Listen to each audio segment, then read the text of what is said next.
The galaxy had known peace for 15,000 years, and in all that time, not a single war had been fought between the stars.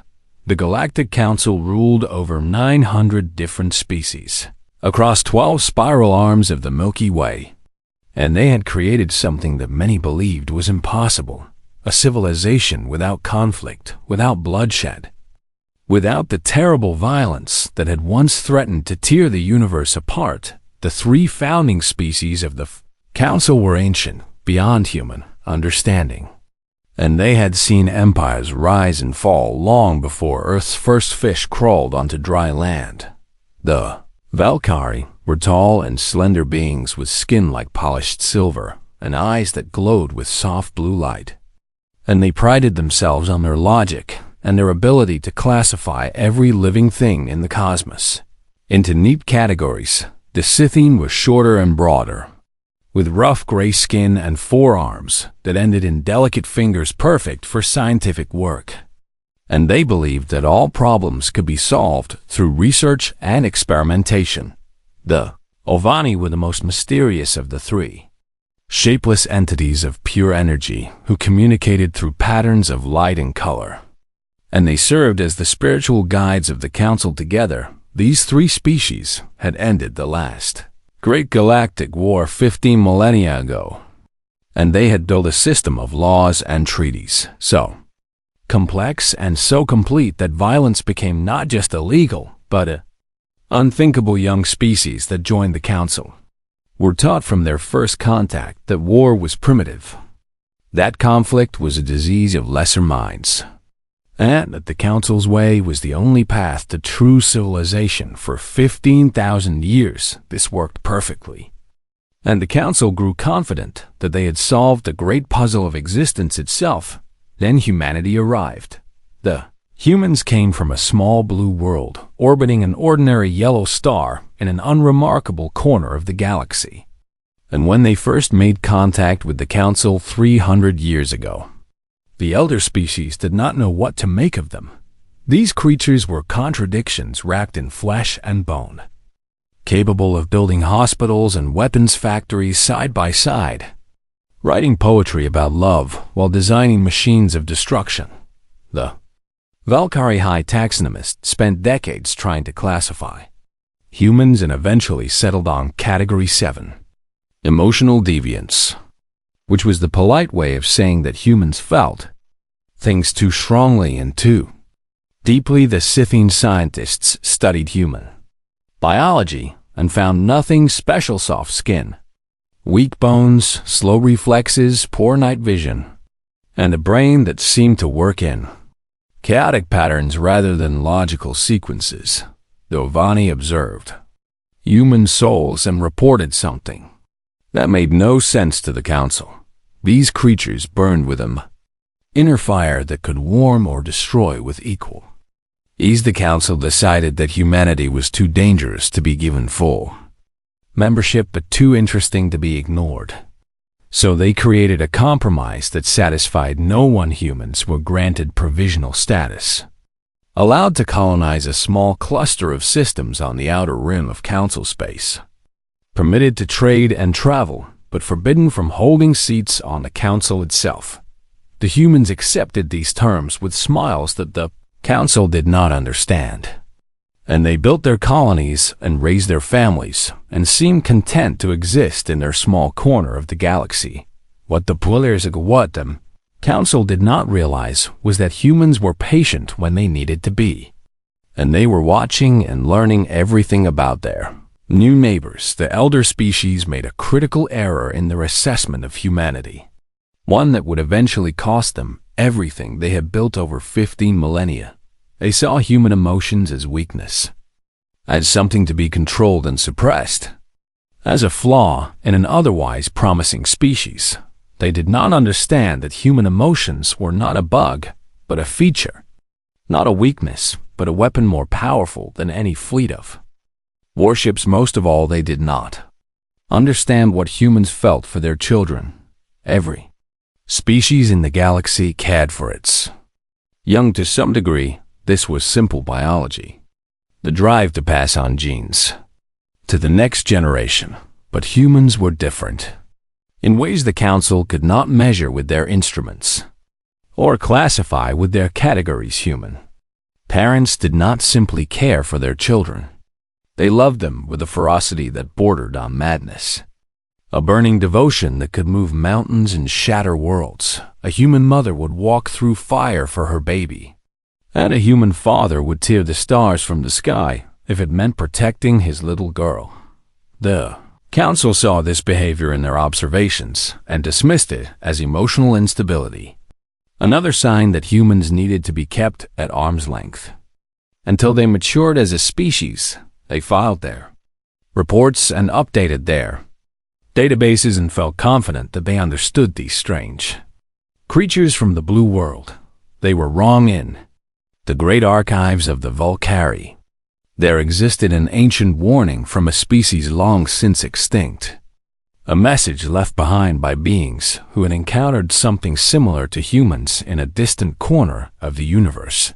The warning read, "Beware the species that loves its young beyond reason, for they will burn the cosmos to ash before they allow harm to come to their children." No one had read this warning in 10,000 years, and the file had been marked as irrelevant to modern galactic affairs. This was a mistake that the Council would soon regret on a small human colony called New Eden.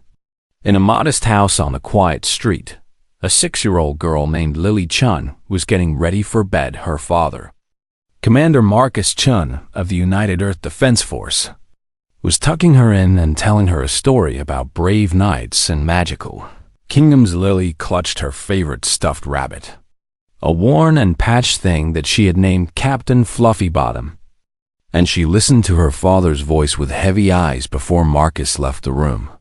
He kissed her forehead and whispered that he loved her more than all the stars in the sky. Lily smiled and told him she loved him too. And then she fell asleep dreaming of adventures and heroes. She did not know that in a few short weeks, she would become the reason that 15,000 years of galactic peace would come to an end, and neither did the Galactic Council, who were about to learn a lesson that no amount of technology or wisdom could have prepared them for. They were about to learn what happens when you threaten a human child. Council of Earthax of the Scythian Dominion sat alone in his private chamber, staring at the genetic reports that had haunted him for the past century. His species was dying, not quickly, but slowly, generation by generation, fading away like a photograph left too long in the sun. Scythian had stopped reproducing naturally over 8,000 years ago, choosing instead to clone themselves and modify their genetic code to achieve what they believed was perfection. But perfection came with a price that no one had predicted.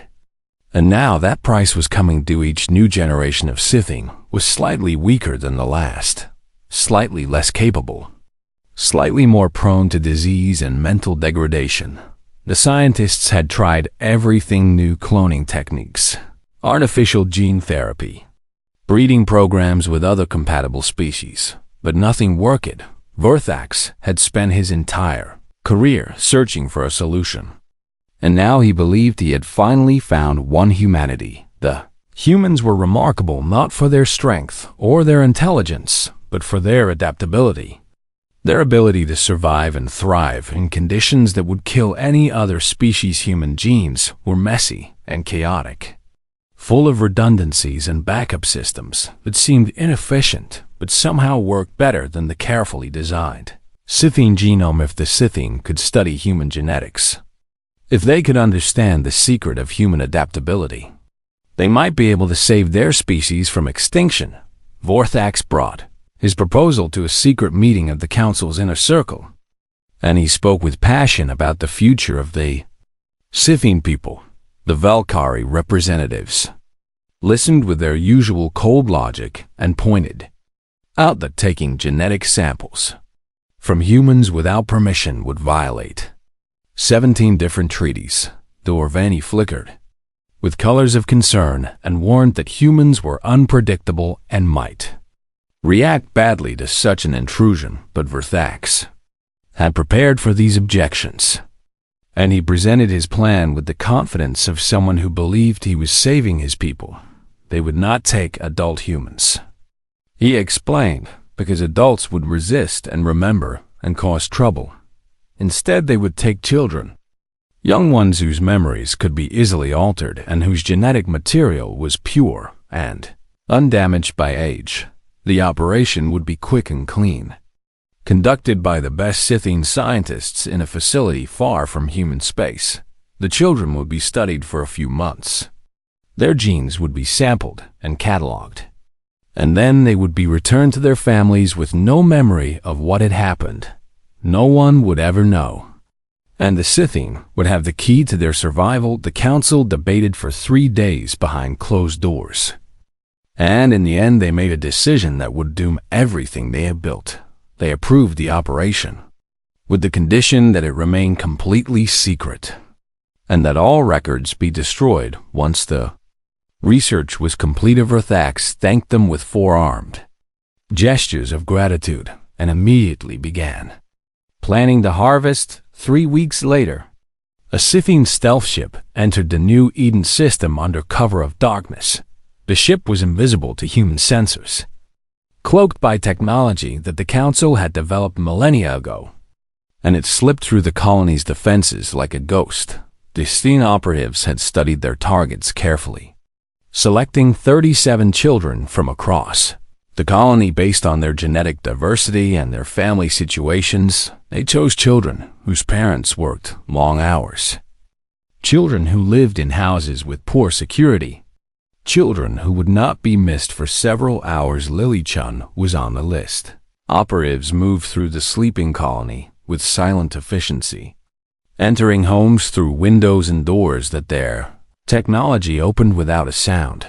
They carried devices that induced deep sleep, ensuring that neither children nor parents would wake during the extraction. One by one, they gathered their targets, carrying small bodies wrapped in blankets to the waiting ship. Lily woke briefly as she was lifted from her bed, and for a moment she saw a strange gray face with 4 arms looking down at her. She tried to scream for her father, but the sleep device pressed against her neck and darkness swallowed her before she could make a sound. But in that brief moment of consciousness, Lily did something that would change the course of galactic history. She squeezed Captain Fluffybottom tighter against her chest. The stuffed rabbit that her father had given her on her 5th birthday. Inside that rabbit, hidden in the stuffing near its heart, was a tiny tracking beacon that Commander Chun had placed there, just in case. He had told Lily it was a magic charm that would always help him find her if she ever got lost. And she had believed him because fathers never lied about important things. The Scythian ship departed New Eden with its cargo of sleeping children, jumping to faster than light speed and vanishing into the darkness between stars. When morning came and parents woke to find empty beds, the colony erupted into panic and grief. Commander Marcus Chun stood in his daughter's room, holding the pillow that still smelled like her hair, and for a long moment he could not breathe. Then he pulled out his communicator and activated the tracking program that he had hoped he would never need to use. A single dot appeared on the screen, moving away from human space at impossible speed, heading toward the core of Council territory. Marcus did not cry. Though tears burned behind his eyes, he did not scream. Though rage boiled in his chest like a volcano waiting to explode, instead he made a call to Earth, to the highest levels of the United Earth government. And he spoke 4 words that would echo through history. They took our children. Within hours, the news had spread to every human world, every colony, every ship and station where humanity had planted its flag. Parents clutched their own children closer and demanded to know what had happened. Soldiers volunteered for any mission, any action, any response that would bring the children home. Politicians, who had argued for years, put aside their differences and stood together for the first time in a generation. The Earth Council convened an emergency session and voted unanimously to issue humanity's first and only galactic ultimatum. Ambassador Sarah Okonkwo was chosen to deliver the message, a woman known for her calm demeanor and her skill with Word she traveled to the Great Council station at the center of the galaxy and requested an immediate audience with the full council. Assembly, the elder species granted her request with amusement, expecting to hear demands for reparations or formal complaints about border violations. Instead, Ambassador Okonkwo stood before the 900 species of the Galactic Council and spoke in a voice that carried no emotion at all. 37. Human children have been taken from their homes by forces operating under council authority, she said. We know where they are being held, and we know who is responsible. The council chamber fell silent as representatives exchanged confused glances. You have 72 hours to return our children unharmed, the ambassador continued. If they are not returned, humanity will come for them ourselves, and we will not stop until every child is safe. High Arbiter Thessaly of the Orvani flickered with colors of confusion and asked what humanity intended to do if the deadline passed. Ambassador Okonkwo smiled, and every species in that chamber felt something cold run down their spines. Whatever is necessary, she said. And then she turned and walked out of the chamber. Without waiting for a response, the council dismissed her words as the empty threats of an emotional species. Confident that humanity lacked the power to challenge the greatest civilization in galactic history, they had 72 hours to realize how wrong they were. The 72 hours passed without a single child being returned, and the Galactic Council waited with mild curiosity to see what humanity would do. They expected protests, perhaps some diplomatic incidents, maybe even a few human ships making symbolic gestures near Council space. What they got was something that no species in 15,000 years had ever witnessed. Every human world went dark, communications stopped. Trade ships returned to port, and the entire human sector of the galaxy fell into complete and total silence. The Valkyrie intelligence services sent probes to investigate, and what they found made no sense to their logical minds. Humans were building weapons, not just military weapons, though there were plenty of those, but everything that could possibly be turned into an instrument of destruction. Civilian cargo ships were being fitted with missile launchers and armor plating. Mining vessels were loading their holds with asteroids that could be hurled at enemy targets.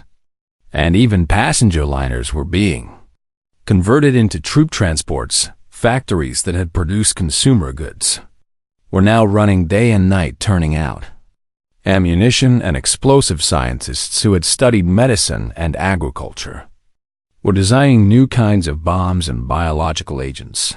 Children, too young to fight, were helping their parents load supplies and prepare equipment, working with a focus and determination that seemed impossible for one so young. The Valkyrie High Commander reviewed the intelligence reports and calculated that humanity's total military force was approximately 2,000 ships, a number so small it barely registered against the Council's fleet of millions. Sent a message to the Council, assuring them that the human threat was manageable and that any military action would be easily contained.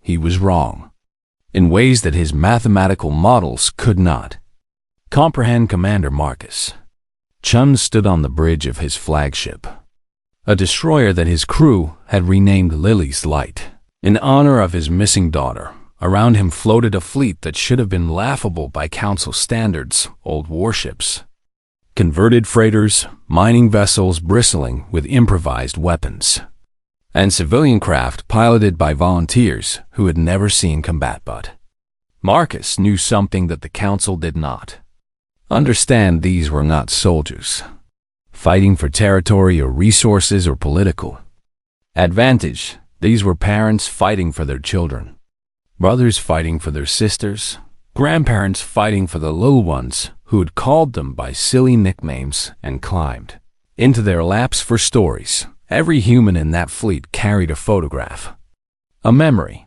a reason to fight that went beyond duty or patriotism. They were not an army.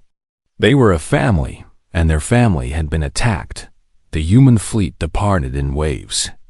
Not in organized formations, but in scattered groups that seemed random to outside observers' council. Strategists watched with confusion as human ships jumped to different coordinates throughout the galaxy, appearing to have no unified plan or command structure.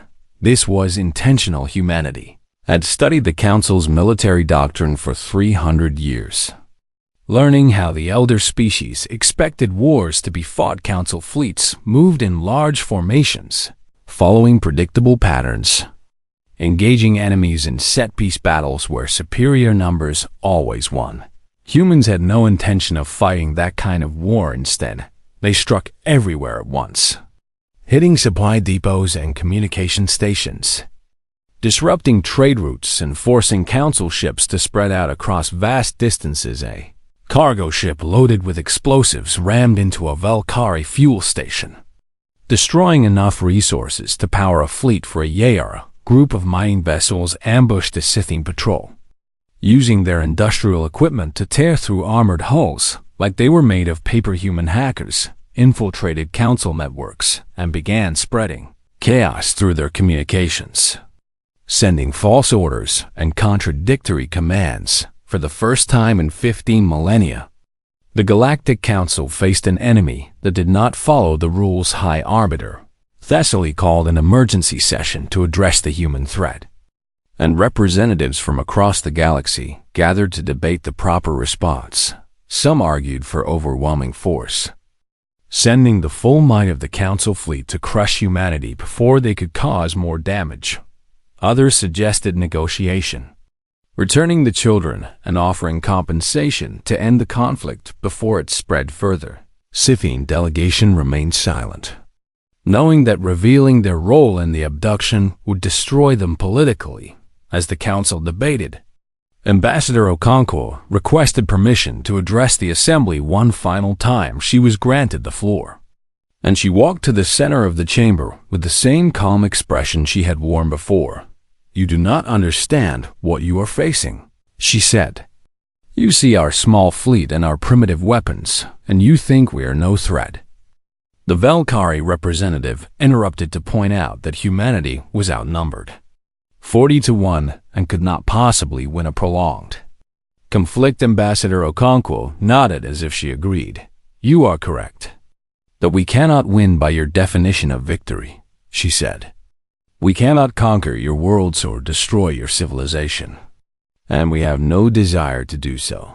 She paused and looked around the chamber at the hundreds of alien faces watching her. "But we are not trying to win," she continued. "We are trying to get our children back, and we will keep fighting until that happens, no matter what it costs us." The Ovani representative asked what would happen if the Council simply refused to return the children. Ambassador Okonkwo's expression did not change, but something in her eyes made the energy being flicker with fear. "Then we will keep fighting until there is nothing left of us," she said.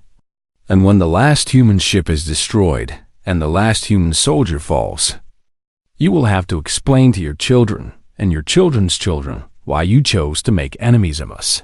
She turned to leave, then stopped and spoke one final time.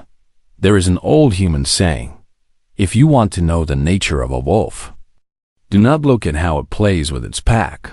Look at what it does when you threaten its cubs." The chamber was silent as she walked away, and for the first time, the Council began to understand that this conflict would not end the way they expected. Commander Chun received word of the ambassador's speech while his fleet was burning through Council space toward Scythian Prime.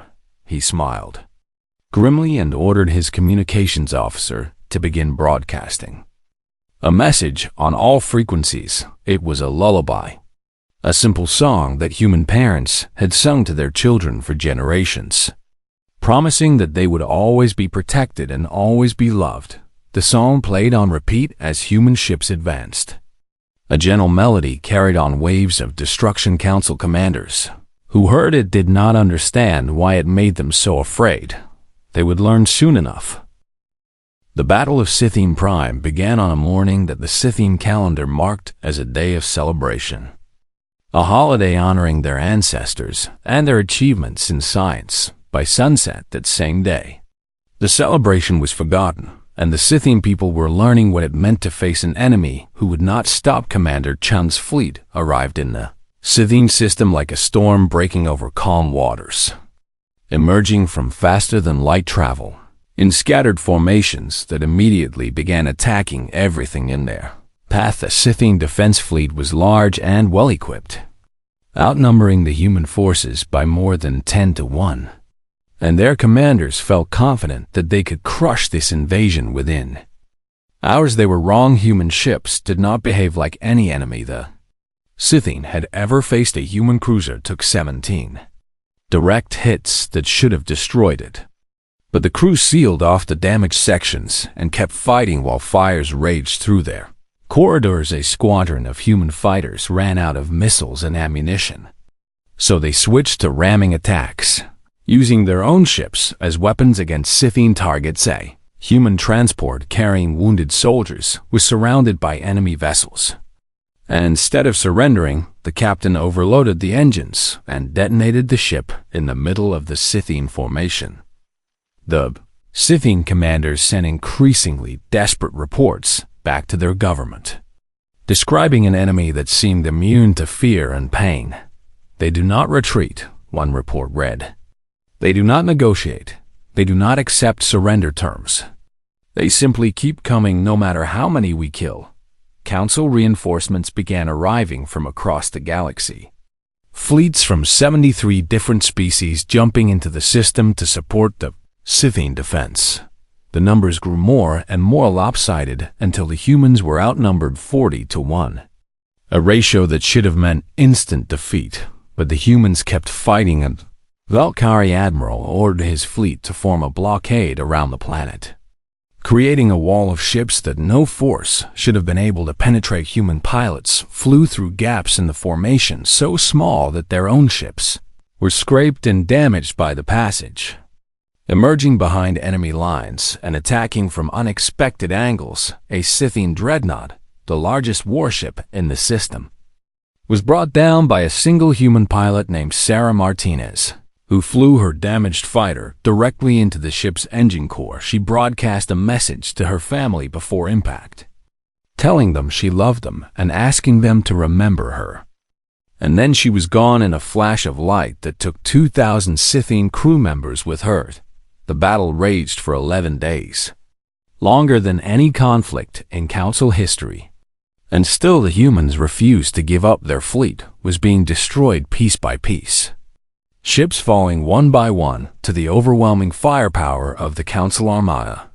But every human vessel fought until it could not fight anymore. On the 8th day of the battle, the Valkyrie High Commander ordered his staff to conduct a psychological analysis of the human forces. The results came back with a single annotation that made the old commander's silver skin turn pale.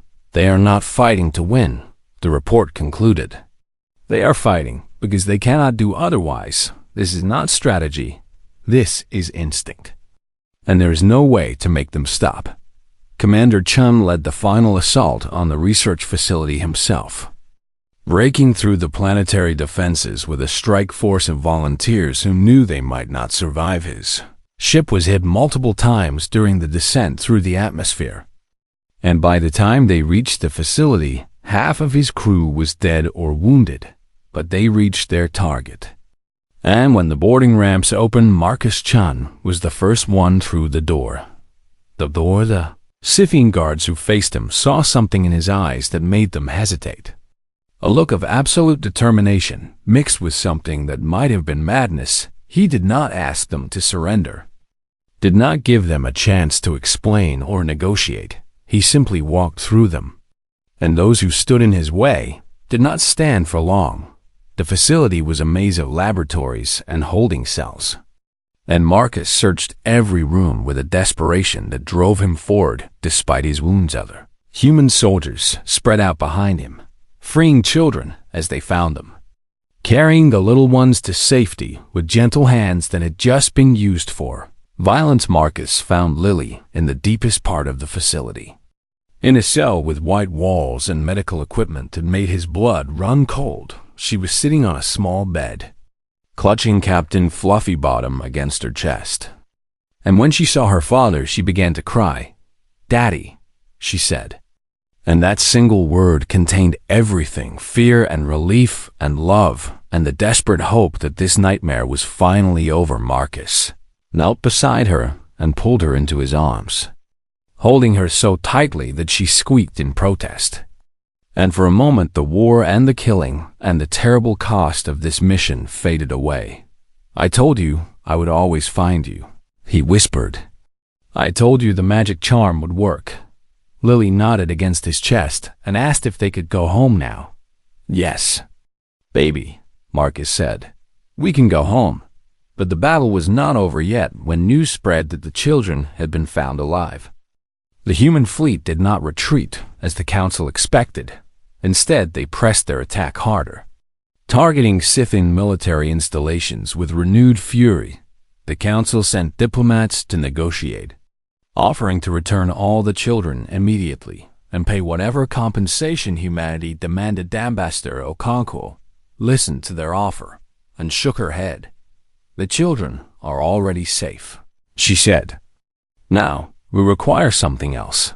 The Council asked what humanity wanted, prepared to offer territory or technology or anything that might end this devastating conflict. "We want the ones responsible," the ambassador replied. "We want them to face human justice, not your arbitration. Not your diplomatic immunity, our justice. In our courts, under our laws." The Council refused, citing 15,000 years of precedent and a sanctity of diplomatic protection. The human response was immediate and overwhelming. For the next 3 weeks, human forces systematically destroyed every Scythian military base, every weapons factory, every shipyard and training facility across their territory.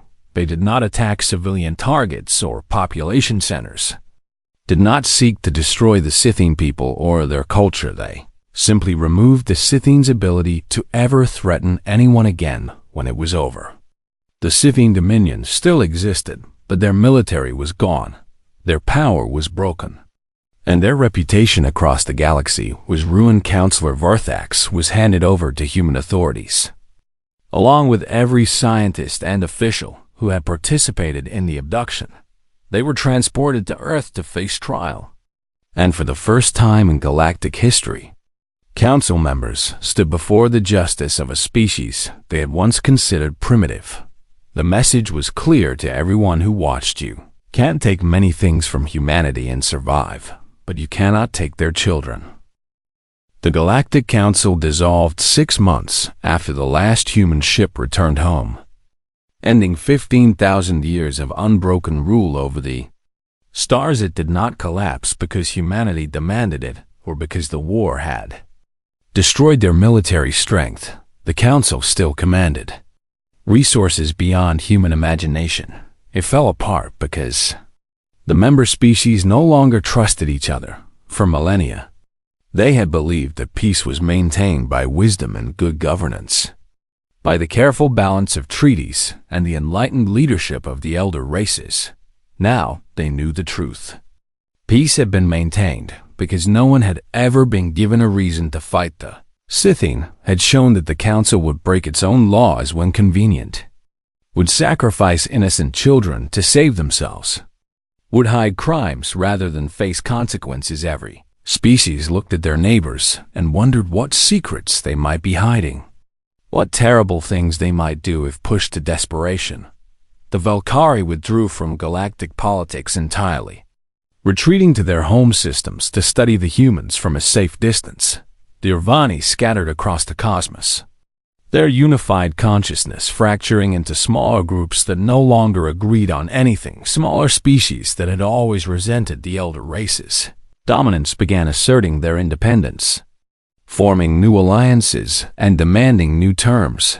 Galaxy that had known peace for so long descended into confusion and uncertainty, not because of human weapons, but because humans had revealed what was always hiding beneath the surface in the chaos that followed.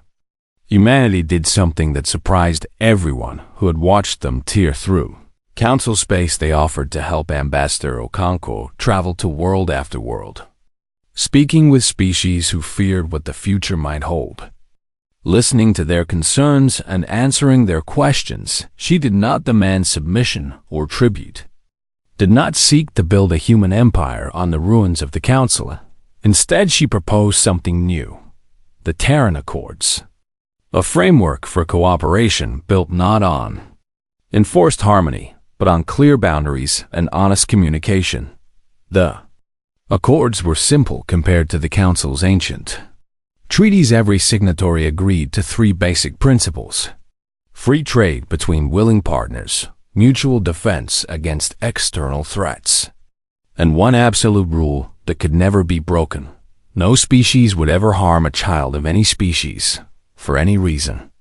Under any circumstances, those who violated this rule would face the unified response of every signatory. And there would be no negotiation, no arbitration, no diplomatic immunity. Ambassador Okonkwo signed the Accords on behalf of humanity. And within a year, more than 300 species had joined. The Scythene were among the first to sign. Their new government, desperate to rebuild their reputation and prove they had learned from their mistakes, some species joined because they agreed with the principles, others because they feared what humanity might do if they refused, and some because they saw an opportunity to build something better than what had come before. Whatever their reasons, the result was the same. A new order was taking shape across the galaxy, and humanity stood at its center. But the humans did not want to rule. Commander Marcus Chen retired from military service the day the Accords were signed, turning down promotions and honors that would have made him one of the most powerful people in human space.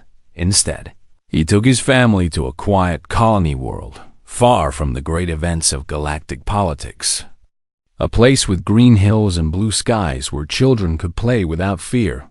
He built a house with his own hands, planted a garden with flowers from Earth, and installed a swing set in the backyard where Lily spent countless hours flying toward the clouds. The nightmares took years to fade, both for him and for his daughter. But they had each other, and they had time, and slowly the memories of darkness were replaced by memories of light. Lily grew up to become a teacher, working with children from dozens of different species who came to human schools seeking the kind of education that the Accords made possible. She taught them about human history and human literature, about the wars that humans had fought and the peace they had learned to build. And when her students asked about the war that ended the Council, she told them the truth. Humans are not special because we are strong or smart or brave. She would say, we are not better than other species or more important than anyone else. Her students would ask why the humans had won then, and Lily would smile the same smile her father had worn when he found her in that cell. We won because we love our children, she would answer, and there is nothing in the universe stronger than that. Councillor Varthak served his sentence on Earth, not in a prison but in a school, forced to spend the rest of his long life teaching children the history of what he had done. Human judges had decided that death was too easy, that the Scythene scientist needed to understand exactly what he had tried to destroy. So every day he stood before classrooms of human and Scythene children learning together, and he told them about the abduction and the war and the terrible cost of treating children as tools rather than treasures. Some days the weight of what he had done was almost unbearable, and he would watch the children playing together at recess and wonder how he could ever have seen them as anything other than precious. Other days he felt something that might have been hope, a sense that his punishment was also a gift, the chance to prevent anyone from making the same mistake he had made. The children called him Teacher Var, and some of them even liked him. And that was the coolest and kindest thing the humans could have done across the galaxy. A new kind of story began to spread among the young ones of every species. Parents told their children about the humans, about the strange beings from the blue world who loved their young ones with a ferocity that could shake the stars. Be kind to everyone you meet, the stories went. Be curious about the universe and brave in the face of danger. But whatever you do, never harm a human child, because the humans will come for you if you do. They will cross the galaxy and burn through any obstacle, and they will never, ever stop until their children are safe. Some called these stories warnings, meant to frighten young ones into good behavior. Others called them promises, reminders that somewhere in the cosmos there was a species that would protect the innocent no matter the cost. Humans called them the truth. And on a quiet colony world, in a house with a garden and a swing set, an old man watched his granddaughter chase fireflies across the lawn as the sun set over Green Hills. Marcus Chun had seen terrible things and done terrible things in the name of protecting those he loved. But watching that little girl laugh as lights danced around her, he knew that every sacrifice had been worth it. The galaxy had changed, and humanity had changed with it. But some things would never change. A parent's love for their child was eternal, and heaven help anyone who forgot it. The stars themselves seemed to shine brighter that night, as if the universe was finally at peace. And somewhere in the darkness between worlds, the echo of a lullaby still played on old frequencies, a promise that would never be broken. The children were safe. The children would always be safe. That was humanity's gift to the galaxy, and that was how 15,000 years of false peace became the beginning of something real.